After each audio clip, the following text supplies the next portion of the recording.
Exaltado seja o nome do Senhor. Há milhares e milhares de anos atrás,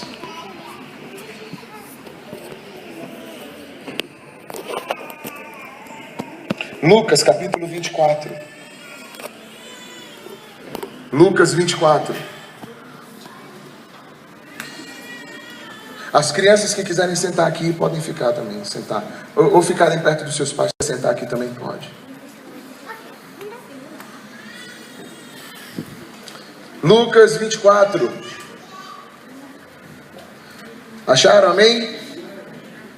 No primeiro dia da semana, logo ao raiar da aurora, as mulheres levaram ao sepulcro as especiarias aromáticas que haviam preparado. Quando chegaram lá, encontraram removida a pedra do sepulcro. Aleluia. Todavia, quando entraram, Sofia, Ruth, presta atenção aqui, tá? Ruth, presta atenção aqui, tá? Todavia, quando entraram, não mais acharam o corpo do Senhor Jesus. Ficaram pasmas, sem saber o que fazer. E de repente, dois homens com roupas que reluziam como a luz do sol, se colocaram ao lado delas. Atemorizadas, as mulheres inclinaram o rosto para o chão, e nesse momento os homens lhe questionaram: por que procurais entre os mortos aquele que vive? Ele não está aqui, ressuscitou. Oh, aleluia, exalte a Ele, glorifique, exalte a Ele. Eu quero falar sobre ressurreição hoje, mas eu preciso fazer um apanhado de antes para vocês entenderem. Quando aconteceu isso, quando Jesus foi morto e ressurgiu, foi exatamente no final de semana onde se comemorava a Páscoa. E isso não foi à toa, isso não foi um acaso, uma coincidência. Deus não trabalha com coincidência, gente. Deus trabalha com providência. Diga, Deus trabalha com providência. Não tem coincidência para Deus. Saiba, Deus tem providência. E Jesus morreu na semana da Páscoa, exatamente porque João Batista tinha dito que eis o Cordeiro de Deus que tira o pecado do mundo. Aleluia. Tudo estava programado. Eu acredito que esse dia exato estava programado desde a fundação do mundo. Aleluia. Mas por que Páscoa? O que é Páscoa? Já que hoje a gente está tão influenciado, e eu me preocupo no dia que chegar e as crianças não souberem mais o que é Páscoa, porque a informação que vai adentrando e tomando conta do consciente coletivo é outra que não essa. Mas eu queria falar para vocês e fazer vocês também experimentarem um pouco do que é a Páscoa. Vamos voltar um pouco? Abra sua Bíblia agora em Êxodo, segundo livro da Bíblia. Jesus comemorou a Páscoa por vários anos. Todos os anos, todos os judeus tradicionalmente comemoram a Páscoa. E Jesus já havia comemorado aquela Páscoa várias vezes, mas naquele ano era um ano muito especial, porque aquele ano era o ano onde Ele mesmo seria o Cordeiro que seria sacrificado. Êxodo 12, quem abriu? Diga amém. Tem alguém que não tem Bíblia? Se não tiver Bíblia, avisa, ou então acompanha aqui no projetor, ou acompanha com alguém que está perto de você. Eu já vou lendo e comentando esse texto. Vamos juntos? Êxodo 12, a partir do verso 1, diz assim: disse Deus a Moisés e a Arão na terra do Egito, que este mês seja para vós o princípio dos meses. Esse será o primeiro mês do ano. Então, entre os judeus, o primeiro mês do ano não é janeiro, como para a gente é. Para eles é abril, mais ou menos. E não tem esse nome também, é parecido, mas não é o mesmo nome. Mas é mais ou menos nessa época do ano, onde eles começam a contar o ano deles, por causa da Páscoa. Olha o que diz a palavra do Senhor. Versículo 3: falai a toda a congregação de Israel, dizendo: no dia 10 desse mês, que cada homem tome para si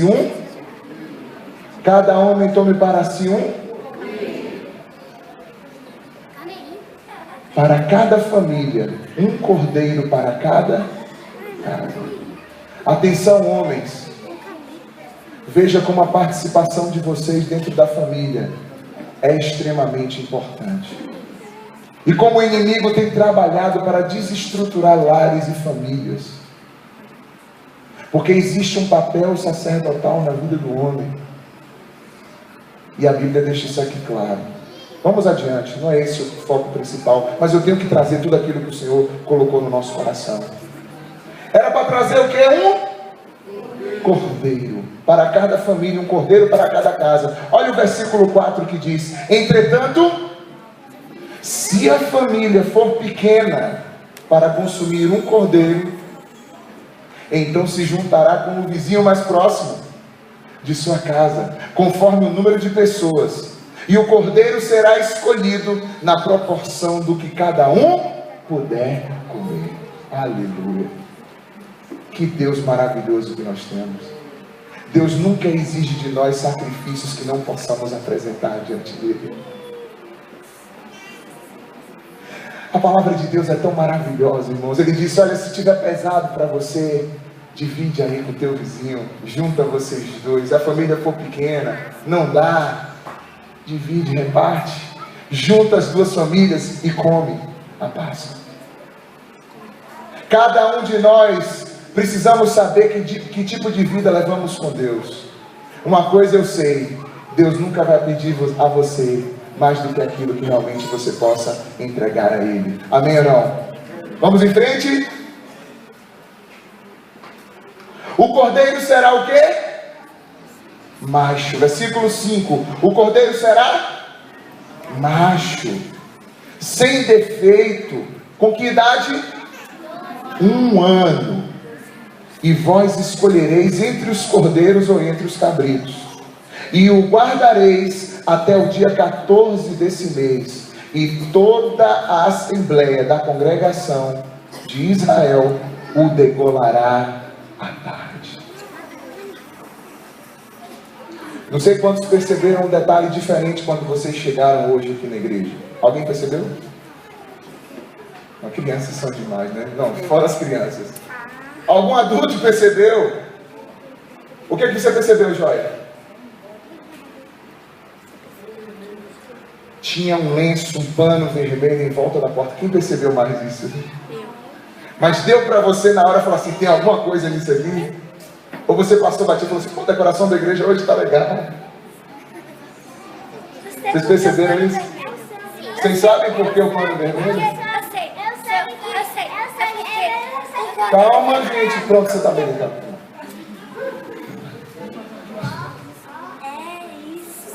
Olha por quê. Irmãos, Deus tem uma direção para a vida de cada um de nós. E nós não podemos apresentar a Deus o sacrifício do jeito que nós queremos. Nós precisamos apresentar a Deus o sacrifício de louvor e adoração do jeito que Ele quer. Veja como Ele foi específico. Ele disse que o cordeiro tinha que ser o quê? Macho. Que tinha que ter o quê? 1 ano. Que não podia ter o quê? Defeito. E que existia até mesmo um horário específico onde toda Israel iria sacrificar aquele animal. E aquele sangue ia ser o quê? Derramado. Eu acho que se fosse nos dias de hoje, a Sociedade Protetora dos Animais interviria nisso.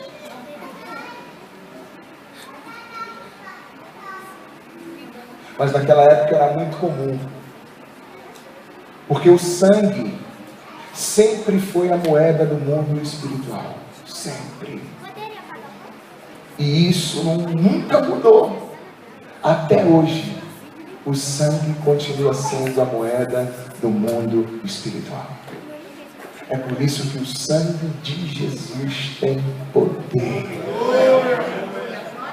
E é por isso que quando Deus diz assim, olha, o sangue de Abel clama até hoje. É por isso que você vê algumas religiões, quando vão invocar os seus guias, as suas entidades, eles ali fazem também sacrifícios. E é por isso que vira e mexe você vê alguns também rituais satânicos que exigem também vidas e sangue de pessoas.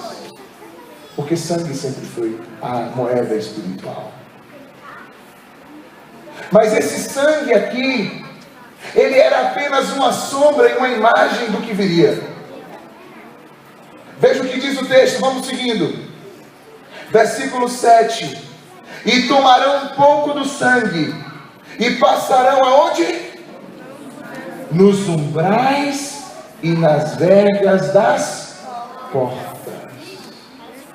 É por isso que a gente colocou hoje aquele lenço vermelho lá, para simbolizar o sangue que era colocado nas laterais e na parte superior das portas. Você sabe por que Deus disse que era para colocar aquele sangue? Porque um anjo da morte visitaria o Egito naquela noite. E somente as casas que tivessem a marca do sangue seriam poupadas. Porque Deus estava trazendo juízo sobre o Egito, para que o Egito libertasse o povo de Deus, que já estava há mais de 400 anos exilado.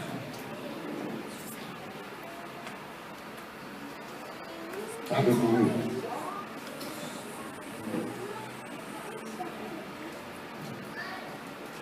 Versículo 8. Se preparem, porque vocês todos hoje vão poder degustar conosco da ceia pascual.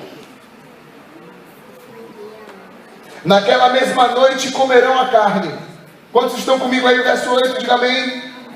Comerão a carne grelhada no fogo.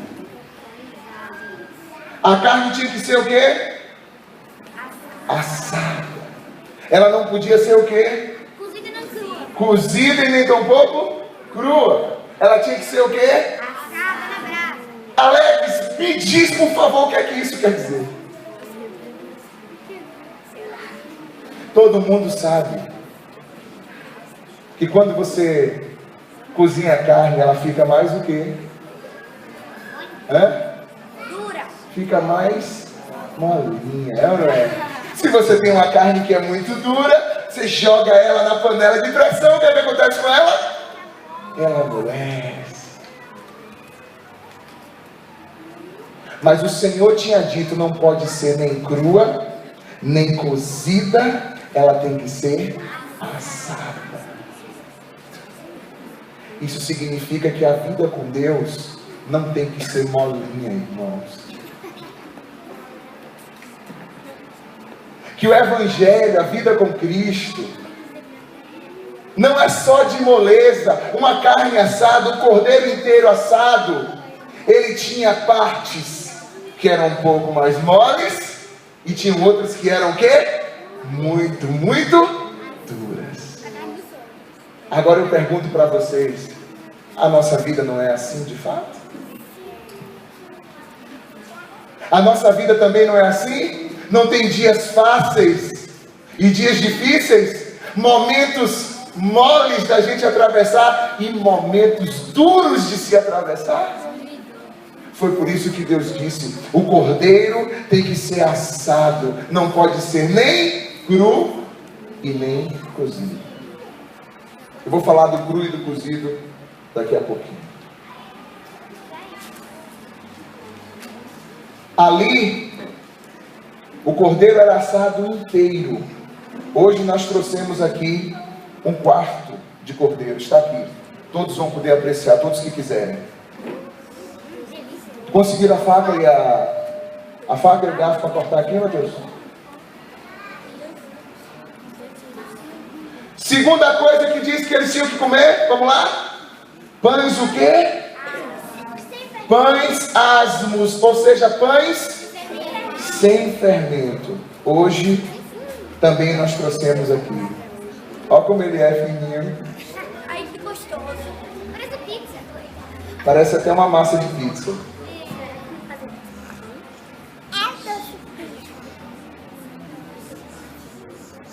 Por que isso? Porque Deus falou para aquele povo que naquele mês não podia entrar nada com fermento em casa. O que o fermento faz, gente? Hein?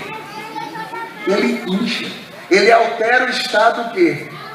Natural da coisa. Eu lembro de um colega que eu tinha, não vou falar o nome dele, que pode ser que vocês conheçam. Mas a galera tirava a maior onda da cara dele. E eu também na época. Porque assim, na escola que a gente estudava, vendia um pãozinho de queijo, delicioso. E o pãozinho de queijo era desse tamanho. Pãozinho de queijo.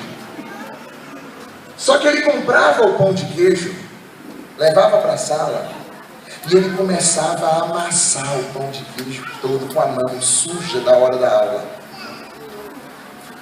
E como se isso já não bastasse, depois de amassar, ele pegava a bolinha de pão e ficava rodando na carteira da sala. Assim.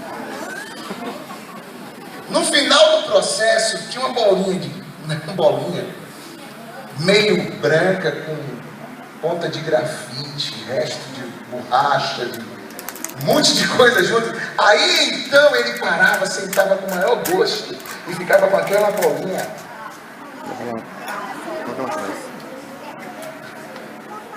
Você fala que nojo, né? Mas o que eu quero dizer, eu sei que é nojento, realmente é. Realmente eu não posso dizer que não. Mas o que eu quero dizer para vocês é que aquele pão que estava lá na vitrine, ele era apenas aparência. Ele não era verdadeiro. A verdade daquele pão era aquela bolinha bem pequenininha. E quando Deus manda tirar o fermento, e Paulo vai dizer, inclusive Ribson partilhou um pouco sobre isso aqui hoje pela manhã, quando o Senhor diz, celebrai a Páscoa sem o fermento dos fariseus. Que fermento dos fariseus é esse? É aquela coisa na vida religiosa que faz você tentar aparentar ser uma coisa que você não é. Adorar a Deus sem ser em verdade não vale de nada, irmãos. Deus é Espírito e importa que os que o adoram, o adorem como? Em Espírito e em o quê? Verdade. Então na presença de Deus, a gente não pode ter hipocrisia, falsidade. A gente tem que ser de verdade. Não adianta ficar escondendo o jogo para Deus, mas a religião faz isso. E os hipócritas e fariseus tinham muito disso. Eles se preocupavam com a aparência exterior, mas por dentro estavam cheios de imundície. Mas como as pessoas admiravam o tamanho do pãozinho na vitrine, eles andavam desfilando, cheio de orgulho religioso, mas a verdade era nada. Então Deus manda tirar o fermento, que os pães sejam asmos, ou na tradição judaica chama-se matzah, que é o pão sem fermento. É por isso que esse pão ficou assim. Se ele tivesse com fermento, você ia olhar para ele e ele ia estar dessa altura aqui, ó. Se você chegar na sua casa e ver o pão que você tem lá na sua casa, você faz assim antes de você tomar café, quando você chegar lá agora mais tarde, você pega a mão e amassa ele assim, ó, com força, bota o ar para sair todo, você vai ver que ele vai ficar isso aqui, ó. Você chega para olhar e fala assim, oh meu Deus, não dá para nada. Deus então falou para comer os pães o quê? Asmos. Olha o que ele diz ainda: comei também as ervas amargas. Interessante que a Páscoa hoje é doce, né? Mas naquela época, Deus instruiu que o povo comesse ervas amargas. Sabe por quê? Para que eles nunca se esquecessem de como foi amargoso o tempo que eles viveram no Egito. Para que quando eles comessem aquelas ervas amargas, eles lembrassem do tempo doloroso que foi viver no Egito, debaixo da escravidão. Por isso que Deus disse, comam ervas amargas. E naturalmente tinha vinho também, porque toda a mesa judaica tinha vinho. Mas nessa época, não vinho fermentado. Suco de uva sem fermento. Sem o fermento. Poxa, tudo isso, amados. O que mais? O que mais que Deus instruiu? Presta atenção nisso agora, que essa parte é importante. Presta atenção nisso. Ruth, por favor, se comporta. Eu já percebi que quem mais incendeia a criançada aqui são as minhas próprias filhas, irmãos.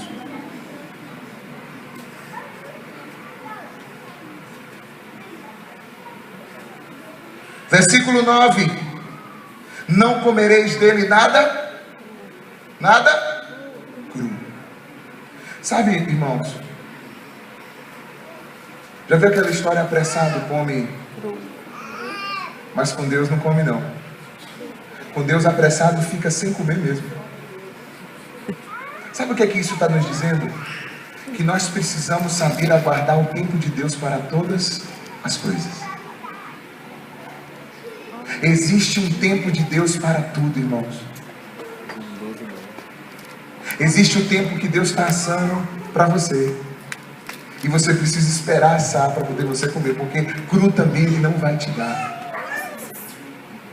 Porque quando Deus não nos entrega o cru, é porque na verdade quem está cru para receber somos nós.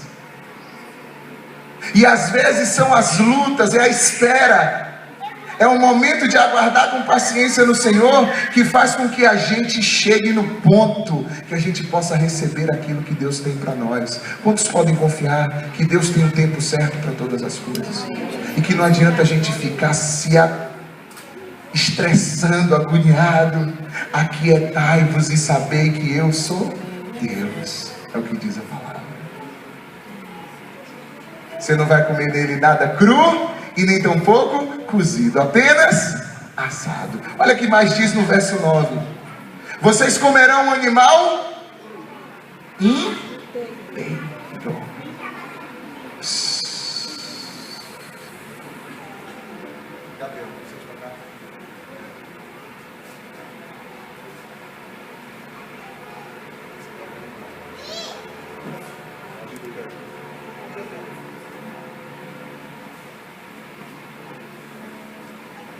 Vocês comerão o animal o quê? Irmãos, vocês comerão o animal inteiro. Olha o que ele diz ainda, ó. O pessoal falava assim, peraí, não vamos, mas vamos tirar pelo menos a cabeça. Ele diz, opa, incluindo a cabeça. Vocês comerão o animal inteiro, incluindo a cabeça. Sabe o que é que eu vejo hoje em dia? Que muitas vezes nós não queremos o evangelho todo. Nós não queremos Jesus todo. Nós só queremos aquela parte de Jesus que a gente acha que é gostosa. Já percebeu isso? Como muitas vezes as pessoas têm buscado viver um evangelho e uma vida com Deus de conveniência. Aquilo que não me afeta, aquilo que não exige de mim, isso eu gosto de Jesus. Mas bastou Jesus falar aquilo outro, aí eu já não quero. Essa parte aí é muito cheia de nervo. A gente estava no retiro das crianças esse final de semana. Por isso que minha voz ainda está assim. Eu já estava quase bom. Aí foi o retiro das crianças. Aí chegou lá um monte de criança cheia de coisinha. Ah, isso aqui eu não como. Aí, mas aqui você come. Aqui come. Não gosto de melancia, mas aqui vai comer melancia. O quê? Poxa, sopa! É sopa! Vamos logo! Eu me preocupo às vezes porque tem pais que estão flexibilizando demais as coisas dentro de casa, né? Lá em casa, irmãos, é assim, ó. Não é que eu deixo de fazer as vontades dela, de vez em quando eu faço. Mas o normal do dia a dia é comer o que está na mesa. E nós precisamos ensinar os nossos filhos a comer o que tem na mesa e ser grato pelo que tem na mesa. Porque senão eles crescem com um caráter deformado, como às vezes nós já estamos com o nosso deformado. Aí ele vai pensar que a vida é assim. E eu vou dizer para vocês, e vocês sabem, a vida não é assim. A vida a gente tem que aprender a comer o que colocam diante de nós. É ou não? E outra coisa, quem serve a Deus e faz a oração do Pai Nosso e diz: o pão nosso de cada dia nos dai hoje, isso significa que seja lá que pão for, você tem a convicção de que quem colocou ele diante de você foi quem? Deus. Quantos têm essa convicção? Quantos têm certeza de que quem coloca o seu pão todos os dias é Deus? Você tem certeza disso? Então por que você reclama? Por que a gente faz como os nossos filhos fazem? Poxa, Senhor, não era para eu estar vivendo isso. Calma, meu irmão. Isso é a mesa que Ele colocou para você hoje. Será que você não pode olhar para ela e dar graças e dizer: Senhor, me capacite para eu poder me nutrir dessa mesa que o Senhor me permite vivenciar hoje? Tem pessoas que abrem a sua boca e dizem assim: como é que você está, fulano? Ah, Alex, eu estou comendo o pão que o diabo amassou. Jesus amado. Não, irmãos. Nós não estamos comendo o pão que o diabo amassou. Nós comemos o pão que amassou o diabo. Amém ou não? Jesus Cristo, o pão vivo que desceu do céu.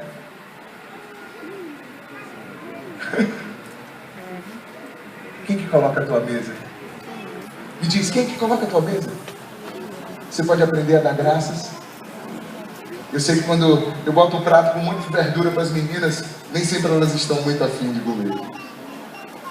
Mas a gente que está colocando aquele prato, a gente sabe que aquilo vai fazer o quê? Bem para ela. E assim é o Senhor conosco. Talvez você não entenda o porquê você está vivenciando situações em sua vida agora, mas peça a Deus que te capacite a compreender e viva esse momento, porque do mesmo jeito que tem mesas assim, tem mesas legais também. Em quantas mesas legais Deus já te colocou?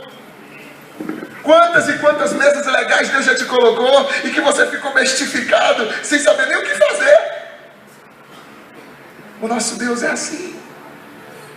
Então Ele disse: comam o cordeiro todo. Você quer o evangelho? Queira todo. Você quer servir a Jesus? Sirva a Jesus todo. Lembra que muita gente se afastou quando Jesus começou a dizer duras palavras em seu discurso? Que Ele chegou na hora que Ele disse bem assim, ó: quem não comer da minha carne e não beber do meu sangue não tem comunhão comigo. Rapaz, que palavra dura. Um monte de gente começou a ir embora. Ficaram só alguns poucos ali, os apóstolos talvez. E Ele disse assim para aqueles apóstolos assim: vocês também querem ir juntamente com os que se foram? E aí Pedro diz aquela palavra célebre que todo mundo conhece. Ele diz: para onde iremos nós, Senhor, se só Tu tens as palavras de vida eterna? Aleluia. Tem horas, meu irmão, que o caminho com Jesus estreita, aperta, e só fica com Ele quem o ama de verdade.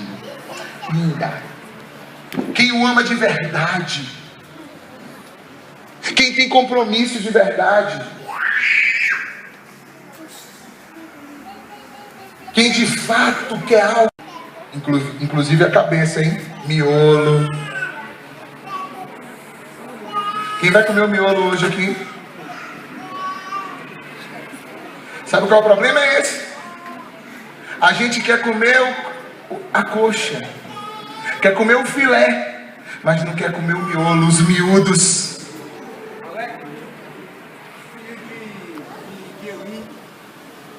Os filhos de Eli. Olha o que ele diz: como o animal inteiro, incluindo a cabeça, as pernas e os miolos, e os miúdos, e será assado na brasa. Nada deixarei sobrar até pela manhã. Caso isso aconteça, queimareis o que restar. Sabe o que é que está falando, irmãos, isso aqui? Sabe por que nada ia ficar? Rafael, a zoada, velho. Segura a onda. Segura a onda aí. Nada deixarei sobrar até pela manhã. Se ficar alguma coisa, queima tudo. Não deixa nada. Irmãos, presta atenção nisso que eu vou dizer para vocês. Nós estamos todos aqui reunidos, não estamos? Mas depois que os tempos se concluírem, que Jesus voltar e buscar sua noiva, ouça o que eu vou dizer para vocês: não vai ficar nada. Absolutamente nada. Nenhum resquício. Nada que se possa achar de Deus vai ser encontrado mais aqui. Por isso que diz a palavra do Senhor: buscai ao Senhor enquanto se pode achar, e invocar enquanto está perto. Aleluia. Últimos detalhes para a gente comer.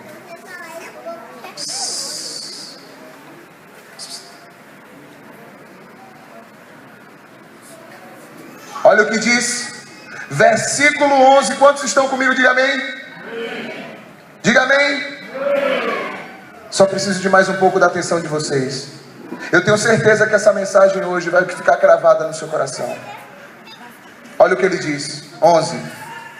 Ao comer, estai prontos para partir. Vocês lembram como foi que eu cheguei?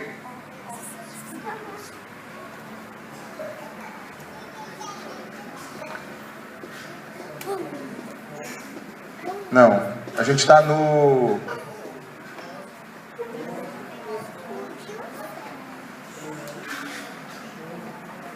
É porque a minha versão é diferente da sua. Mas é a mesma coisa. Estai prontos para partir. Deixa eu perguntar aqui. Quem aqui está pronto para partir? Fique em pé quem está pronto para partir. Eu estou em pé já.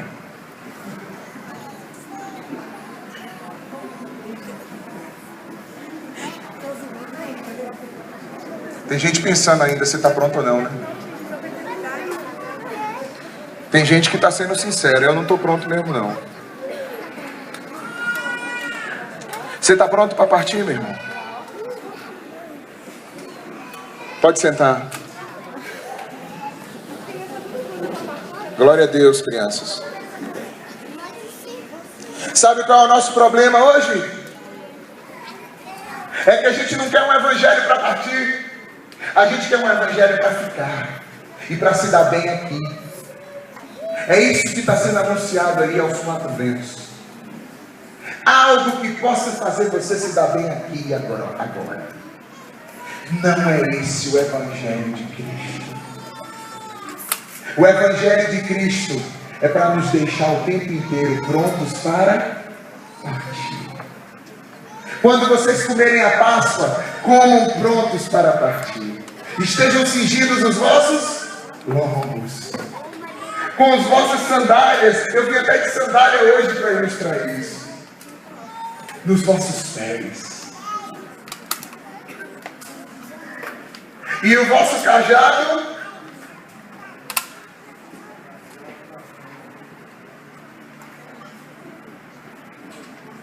e o vosso cajado na mão. Você sabe para que é um cajado?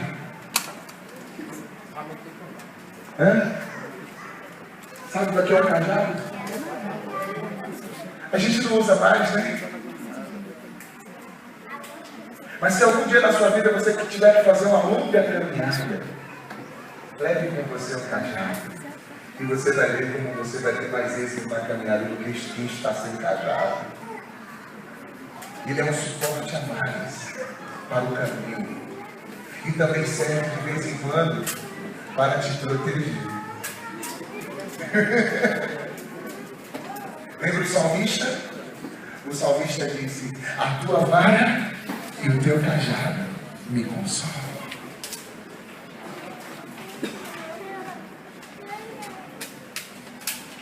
Significa que precisamos entender que temos um caminho a seguir.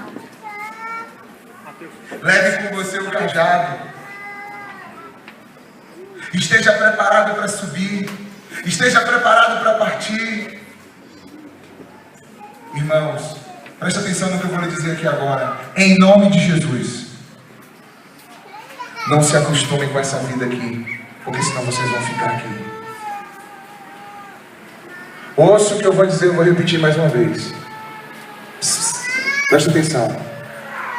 Não se habitue, se acostume com essa vida aqui, porque senão você vai ficar aqui. E nós não fomos feitos para aqui.